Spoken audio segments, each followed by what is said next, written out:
Welcome to quick revision point. My name is Raksha Srivastava. Friends, आज हम बाल विकास एवं शिक्षा शास्त्र के इंपॉर्टेंट क्वेश्चन को फ्रेंड डिस्कस करेंगे, जो कि फ्रेंड एग्जाम के लिए इंपॉर्टेंट है। ओके, तो स्टार्ट करते हैं। फर्स्ट क्वेश्चन क्या है? फर्स्ट क्वेश्चन है कि आर्थिक विकास से कमज़ोर आय वाले परिवारों के बच्चों का बचपन उच्च आय वाले परिवारों के बच्चों की तुलना में बहुत अलग होता है। ओके, तो और ये क्या, ये करेक्ट है।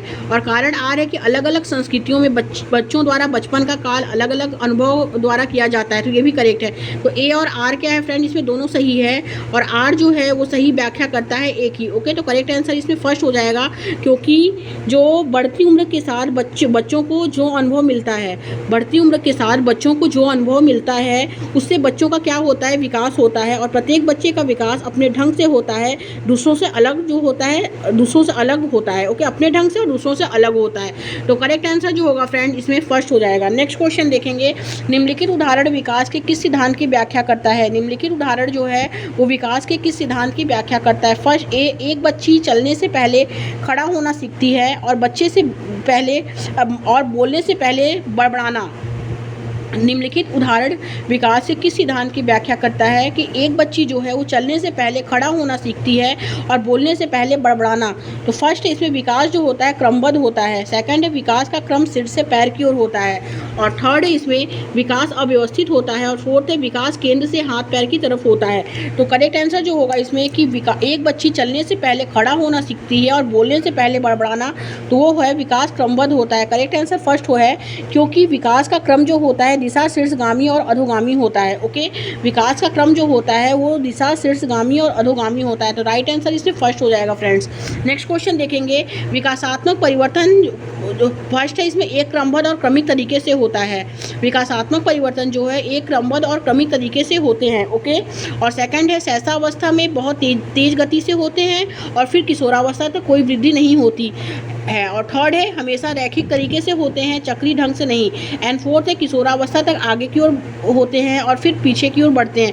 तो विकासात्मक परिवर्तन जो होता है वो एक क्रमबद्ध और क्रमिक तरीके से क्या करते हैं, होते हैं। करेक्ट आंसर फर्स्ट हो जाएगा, क्योंकि विकासात्मक परिवर्तन क्रमबद्ध और क्रमिक तरीके से होता है। तो राइट आंसर इसमें फर्स्ट हो जाएगा। नेक्स्ट क्वेश्चन देखेंगे।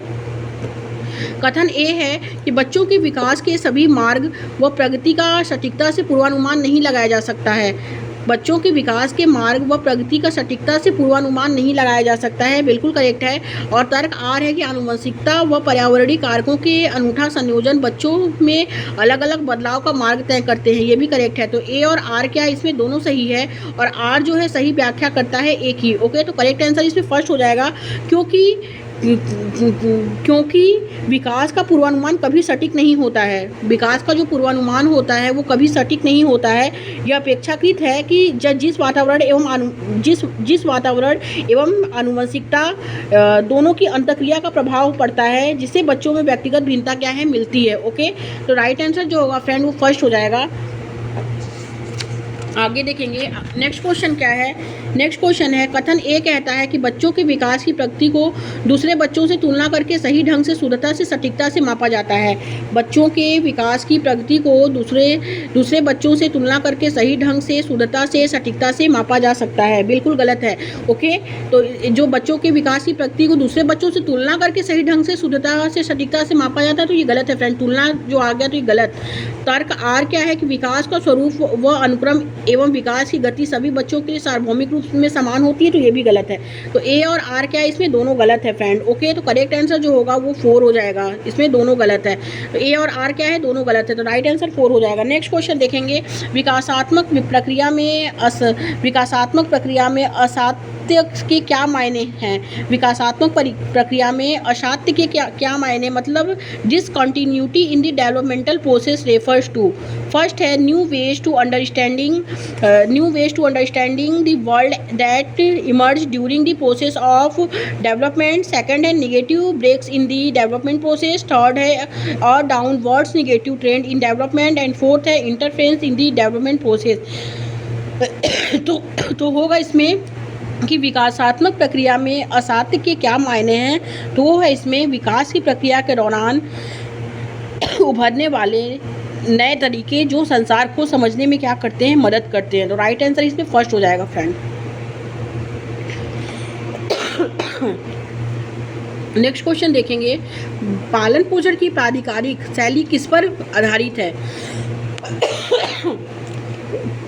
पालन पोषण की प्राधिकारिक शैली जो है वो किस पर आधारित है? फर्स्ट है बच्चों के बारे में खुद निर्णय लेना, सेकंड है बच्चे के पक्ष को न सुनना, थर्ड है बच्चे से अविवेकपूर्ण मांग करना, एंड फोर्थ है जब संभव हो तब बच्चे के साथ साझेदारी में निर्णय लेना।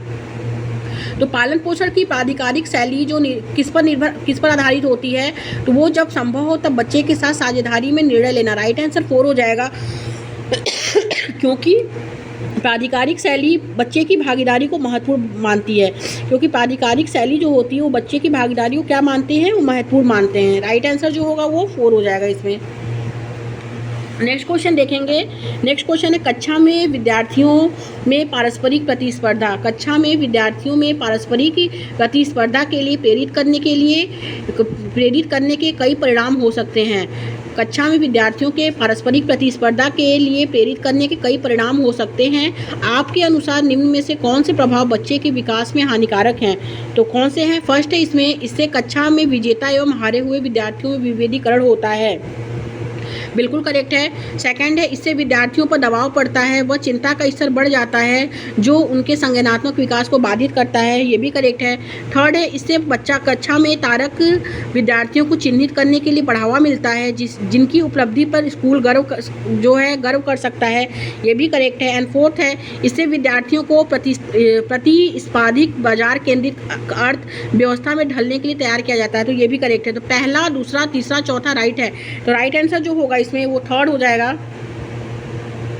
नेक्स्ट क्वेश्चन देखेंगे, विकास की दिशा और क्रम हर बच्चे के लिए समान होता है। विकास की दिशा और क्रम जो है वो हर बच्चे के लिए समान होता है, लेकिन हर बच्चा अपनी गति से विकसित होता है। यह बाल विकास के निम्नलिखित में से किस सिद्धांत को दर्शाता है? फर्स्ट है अनिरंतरता, सेकंड है रैखिकता, थर्ड है एकरूपता, एंड फोर्थ है पृथकता। तो करेक्ट आंसर 4 हो जाएगा पृथकता, क्योंकि इंडिविजुअलिटी जो होती है, पृथकता जो होता है, हर बच्चे का विकास दूसरे बच्चे से अलग तरीके से होता है। ओके, तो करेक्ट आंसर जो होगा इसमें 4 हो जाएगा फ्रेंड्स। नेक्स्ट क्वेश्चन देखेंगे। नेक्स्ट क्वेश्चन है कि कथन ए कहता है कि बच्चों और बचपन के बारे में समन्यायकृत दावा करना कठिन है। बच्चों और बचपन के बारे में समन्यायकृत दावा करना कठिन है क्योंकि इसमें बहुत बहुलता या विविधता है। ओके, बिल्कुल करेक्ट है। और सेकंड तर्क आर है कि बचपन एक सामाजिक सांस्कृतिक संकल्पना है, ये भी करेक्ट है। तो ए और आर क्या है इसमें? दोनों सही है। ओके, और आर जो है वो एक ही सही व्याख्या करता है, तो राइट आंसर फर्स्ट हो जाएगा, क्योंकि बचपन पर सामाजिक अंतःक्रिया का प्रभाव पड़ता है। ओके, तो करेक्ट आंसर इसमें फर्स्ट हो जाएगा फ्रेंड्स। नेक्स्ट क्वेश्चन देखेंगे। नेक्स्ट क्वेश्चन क्या है कि कथन ए कहता है कि बच्चों के विकास पर शैशवावस्था से किशोरावस्था तक ध्यान देना जरूरी है। ओके, ये बिल्कुल करेक्ट है। और तर्क आर है कि यद्यपि जीवन के शुरुआती कुछ वर्ष विकास के लिए बहुत महत्वपूर्ण हैं, मस्तिष्क नमनीयता के दृष्टिकोण से पूरी बाल्यावस्था और किशोरावस्था संवेदनशील अवधि है। तो ए और आर क्या है इसमें? दोनों सही है, और आर जो है वो सही व्याख्या करता है एक ही। ओके, तो करेक्ट आंसर जो होगा वो फर्स्ट हो जाएगा। नेक्स्ट क्वेश्चन देखेंगे, बाल्यावस्था से क्या अभिप्राय है? बाल्यावस्था से क्या अभिप्राय है? फर्स्ट है यह एक सामाजिक संरचना है, सेकंड है यह एक शारीरिक संरचना है, थर्ड है यह बच्चे के जन्म से लेकर उसके विद्यालय जाना शुरू करने तक की अवधि को अभिलक्षित करने वाला चरण है, एंड फोर्थ है कि यह विकास की वह अवधि है जिसमें सिर्फ मात्रात्मक परिवर्तन होते हैं। ओके, तो राइट आंसर जो होगा इसमें कि बाल्यावस्था से क्या अभिप्राय है? तो बाल्यावस्था जो होता है यह एक सामाजिक संरचना है। राइट आंसर फर्स्ट हो जाएगा। क्यों? क्योंकि बाल्यावस्था एक सामाजिक संरचना है, अर्थात बाल्यावस्था में सामाजिक कारकों का प्रभाव पड़ता है। ओके, तो करेक्ट आंसर फर्स्ट हो जाएगा। नेक्स्ट क्वेश्चन देखेंगे, आनुवंशिकता और सामाजिक सांस्कृतिक वातावरण के बीच निरंतर जटिल क्रिया से कौन सा विकास प्रभावित होता है? तो फर्स्ट है इसमें केवल संज्ञानात्मक विकास, गलत। सेकंड है केवल सामाजिक विकास, ये भी गलत। थर्ड है दोनों संज्ञानात्मक तथा सामाजिक विकास, तो ये गलत। एंड फोर्थ है विकास में जो है प्रभावित होता है तो शारीरिक, संज्ञानात्मक तथा सामाजिक विकास होगा। करेक्ट आंसर 4 हो जाएगा, क्योंकि विकास में शारीरिक, संज्ञानात्मक, सामाजिक जो विकास होते हैं उसमें शामिल होते हैं, तो राइट आंसर 4 हो जाएगा। नेक्स्ट क्वेश्चन देखेंगे, बच्चे का विकास एक सीधा पथ नहीं है, यह आगे बढ़ता है फिर पीछे मुड़ता है फिर आगे बढ़ता है। उपरोक्त वाक्य विकास की किस सिद्धांत को दर्शाता है? फर्स्ट है एक रूपता का सिद्धांत, सेकंड है चक्रीय बढ़ोतरी, थर्ड है एक दिशाई विकास एंड फोर्थ है विकास की सततहीनता। तो बच्चे का विकास एक सीधा पथ नहीं है, यह आगे बढ़ता है फिर पीछे मुड़ता है फिर आगे बढ़ता है। उपरोक्त वाक्य विकास के किस सिद्धांत को दर्शाता है? तो वो चक्रीय बढ़ोतरी को दर्शाता है, क्योंकि स्पाइरल डेवलपमेंट चक्रीय बढ़ोतरी विकास जो होता है वो सरल रेखीय न होकर चक्रीय प्रकृति में होता है, अर्थात कभी तेज गति व कभी मंद गति से होता है। तो करेक्ट आंसर जो होगा वो सेकंड हो जाएगा। नेक्स्ट क्वेश्चन देखेंगे, निम्नलिखित वक्तव्यों में कौन सा विकास के विषय में सही नहीं है? फर्स्ट है विकास बहुआयामी एवं बहुमुखी होता है, और सेकंड है सांस्कृतिक परिवर्तन से विकास प्रभावित नहीं होता है, थर्ड है विकास जीवन प्रयत्न परिवर्तन की प्रक्रिया है, एंड फोर्थ है विकास सुनिश्चित पूर्व निर्धारित रीति से होता है। तो वो सही नहीं है पूछा है इसमें, तो राइट आंसर सेकंड हो जाएगा, क्योंकि सांस्कृतिक परिवर्तन से विकास प्रभावित नहीं होता है। तो होता है, क्योंकि विकास जो है वो सभी कारकों से प्रभावित होता है, ओके, जैसे कि सांस्कृतिक, सामाजिक, नैतिक, भाषिक आदि। तो इसमें दिया है नहीं होता है, तो ये क्या क्वेश्चन भी क्या पूछा है, निगेटिव पूछा है, तो आंसर ही निगेटिव होगा कि सांस्कृतिक परिवर्तन से विकास जो होता है प्रभावित नहीं होता है। तो राइट आंसर सेकंड हो जाएगा फ्रेंड इसमें, ओके। नेक्स्ट क्वेश्चन देखेंगे एंड लास्ट क्वेश्चन है कि कथन ए कहता है कि बच्चों को आरंभिक बाल्यावस्था में विकास और अधिगम हेतु प्यार, देखभाल और बहुत से अवसर क्या करने चाहिए, प्रदान करने चाहिए। तो बिल्कुल करेक्ट है। और तर्क आर है कि गंभीर रूप से वंचित बाल्यावस्था के परिणामों को बाद के वर्षों में बदलना बहुत आसान होता है। तो ये क्या, ये गलत है, तो ए सही है, आर गलत है, ओके। तो करेक्ट आंसर जो होगा वो थर्ड हो जाएगा फ्रेंड इसमें, ए सही है, आर गलत है। तो थैंक यू फ्रेंड्स।